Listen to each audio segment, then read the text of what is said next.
Ha ha ha ha, you thought that because JT Miller signed his extension, there are no more conversations we can be having about this guy. Come on, Lego, what in the world are you doing? JT Miller trade rumors again? He signed. There's no reason to make this video. Hold on, my friend. Hold on. Let's pause up for a second and go over the one final trade rumor that actually is applicable here when it comes to JT and the Vancouver Canucks. Because yes, the Miller trade saga has been something that we had been chronicling for almost all of 2022, and it definitely had its fair share of conversations with other teams, potential returns. There were conversations about money and prospects and draft picks and all that other fun stuff that we can actually still talk about here today, even though Miller had re-signed with Vancouver. So, just for the rundown right here, JT Miller, he's 29 years old, so smack dab in the middle of his prime. He's over a point per game with the Vancouver Canucks on his 3 seasons he has had here. I think he's at like a 1.2 something points per game in total, but last season he had 99 points in 80 games played, an absolutely phenomenal number for sure, but he was heading into a year which would be his last on the contract that he currently has. $5.25 million a season for 1 more year until the end of 2022-2023, and he had just gotten re-signed by the Vancouver Canucks on a 7-year deal worth $8 million per year. Now that's not a terrible number. For the caliber of player that JT Miller is, that number certainly is pretty fair. In fact, you could debate that if he goes out there and gets like 90, 95 points again, he's probably worth a little bit more than $8 million a year. However, the Vancouver Canucks have a timeline of success that isn't really aligned with the prime of JT Miller today. Pettersson, Hughes, these guys are probably going to be better sometime down the line, and that sometime down the line is not now when JT Miller is in the best shape of his life. There also is the concern as to whether or not Miller is going to age properly into the contract, and as a result you have yourselves guys on TSN, for example, debating as to whether or not Vancouver was the right team to sign this contract. So to wrap things up, Miller is a good player, signed to a contract that can be seen as a pretty good one for the first few years of the deal. But was Vancouver the right team to go out there and sign that contract?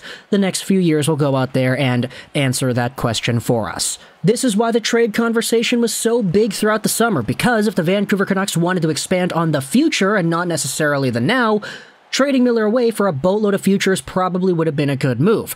However, as we discussed in the numerous videos the entire time leading up to the extension, if the Vancouver Canucks could not find themselves a trade partner that was willing to go out there and shell out the price for a Miller, I personally am of the mindset that it's a good thing that they did not settle and they didn't just take any crappy, scrappy return of whatever extra pieces the Rangers or whoever would have offered, because Miller is that gosh darn valuable. Now, with all this in mind, with all the trade conversations and the extension talks put to rest, I wanted to ignite one more discussion before we put this topic completely in the grave and not talk about it again until Miller eventually gets traded or there's some other rumor popping up in there, who really knows. Let's go over onto the 32 Thoughts podcast, because what Friedman and Marek were talking about pretty much relates to this entire idea of Miller still being on the trade block. This is Taj's Twitter account, who went out there and summarized the quotes from the show. Jeff Marek said on the 32 Thoughts pod, "One of the theories out there is the fact that the Vancouver Canucks have signed Miller to this extension, and it maybe makes him easier to move now." "I don't know if I'm buying what you're selling there, Jeff," Friedman replies. Furthermore, you have this tweet from Rob Simpson going over how Patrick Allvin says the club didn't backtime JT Miller's no-trade clause to include the next season, but the intention is to have Miller here for the long run. If you go over to the Elite Prospects website here, you can see that Miller has no trade protection this upcoming year. He plays 2022-2023 with the ability to get sent wherever without his discretion, and so the Vancouver Canucks, if they really wanted to say, okay, we're not trading you away JT Miller for 1 more year at 5.2. We're trading you away JT Miller 1 year at 5.2 and 7 more years at 8. Is it a lot easier to go out there and talk about this player in a trade-like conversation then? Are there any teams that are in win-now mode that probably would stick around in win-now mode for a while that could benefit from the services of a Miller? Elliot Friedman believes that Miller's camp asked the Canucks to start the no-movement clause this season, but the Canucks did not do it. Elliott also said on another external source that he does not think the Vancouver Canucks signed Miller with the intention of trading him sometime next year. Now, obviously, this is all, extremely hypothetical, and it's something that I don't even really think is all too possible. Even Taj goes out there and says this on Twitter: "For the record, I don't think this management team has it in them to turn around and trade him now, but that would be hilarious. Miller would be stuck on whatever team they traded him to for 7 years. Additionally, you have the agent Bartlett, who would probably never talk to Alvin and Rutherford again." Now, to be frank, if I had to go out there and put my opinion, my own 2 cents in there, I honestly don't know if JT Miller is worth more on the trade block now than he was, let's say, before the contract extension was signed.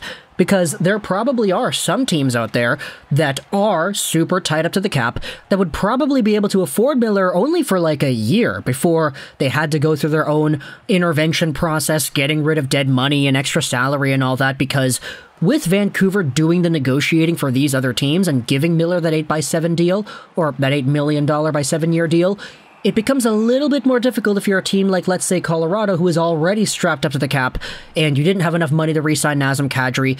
If you have yourselves the commitment to JT Miller for 2023 and beyond at $8 million a pop, there is the potential for any team going out there to say, "Hey, sorry, Vancouver, it's good that you're giving us this player. I mean, $5.2 million a year for a 99-point caliber guy is great, but we just cannot take on that contract for the next few years after the first year expires." That's a good amount of money, unless you want to go out there and retain salary on it, which I don't think the Vancouver Canucks should even think about doing because their own cap problems are pretty bad right now anyway. But that is sort of what I think. I'm not really too sure whether or not Miller's value has gone up or down because of that.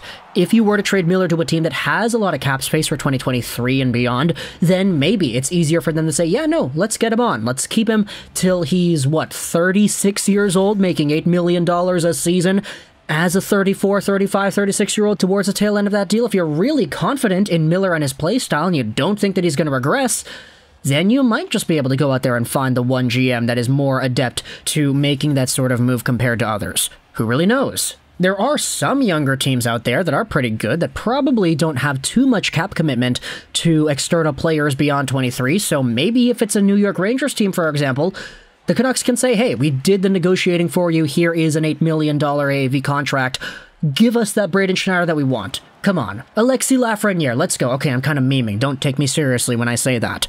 But either way, it is a conversation that I had seen pop up a little bit here and there, whether or not the Canucks had made this contract signing with the intention of still trading him in the future. I would think it's probably not too likely, but I did feel like it was appropriate to go out there and make at least one video going over this sort of topic because of the possibility of it actually happening. It's not high, but it does exist, which I definitely do think makes it okay to just highlight it once in a while. And besides, I talked about it on 32 Thoughts anyway, so there you go. Talk to the comments, though, all your thoughts about JT Miller and the contract extension, and whether or not the Vancouver Canucks have an opportunity here to trade this guy away after the extension was signed. Do you think his value has gone up or down since the money has now attached to his name for 7 more years at $8 million apiece? Is he worth more? Is he worth less? If you're a team like New York, are you all of a sudden a lot more willing to trade away the prospects and stuff that Vancouver actually wanted, rather than just throwing in your own scraps of guys that you were going to trade anyway? Cough, cough, cough, Niels Lundqvist. But talk in the comments either way, all your thoughts. I hope you enjoyed this Juraj Rolls 99. And bye.